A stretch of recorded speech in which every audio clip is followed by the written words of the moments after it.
Pierre est un paysan français qui a repris l'exploitation de ses parents. Il est éleveur de vaches laitières.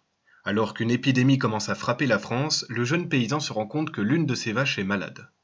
Pris de panique, il décide de cacher ce malheur aux autorités et à ses proches. Petit paysan est un film français sorti en 2017 et réalisé par Hubert Charuel.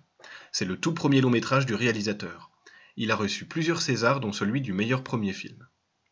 Pourquoi voir Petit paysan ? C'est un film qui marque par son aspect quasi-documentaire. Petit paysan est un film très réaliste. Et ceci on le doit à l'ambiance assez froide et plutôt crue. En fait, le réalisateur vient lui-même du milieu paysan puisqu'il est fils d'agriculteur, ce qui peut expliquer l'aspect réaliste du film. Le long métrage ne contient pas de bande originale. L'ambiance sonore est calquée uniquement sur ce que vit le personnage. Tout est fait pour nous plonger dans le quotidien difficile du jeune paysan. Le trentenaire vit pour ses vaches. Il s'occupe d'elles du matin au soir et se donne peu l'occasion de profiter de ses amis. Sa solitude est renforcée par le fait qu'il n'a pas de femme. Il vit avec sa petite famille, sa sœur qui le rend visite puisqu'elle est vétérinaire, et ses deux parents agriculteurs. La nuit, il rêve même de ses vaches. En somme, elles ne lui laissent que peu de répit. Le film se présente comme une véritable descente aux enfers. On sait que le paysan fait beaucoup de choix qui vont être désastreux pour lui et nous sommes, spectateurs, impuissants devant une telle chute. On s'imagine que nous-mêmes on aurait peut-être pris de meilleures décisions que lui, mais on le comprend. Il vit pour ça, alors il ne se laissera pas faire.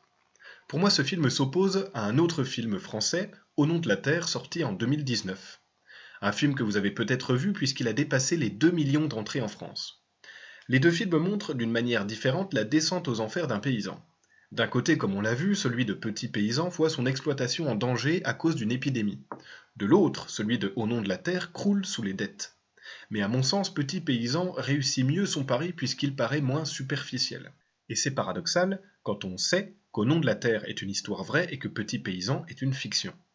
Mais le film Au nom de la Terre est un mélodrame avec de beaux plans, des acteurs touchants et une belle musique qui accompagne comme il faut nos émotions.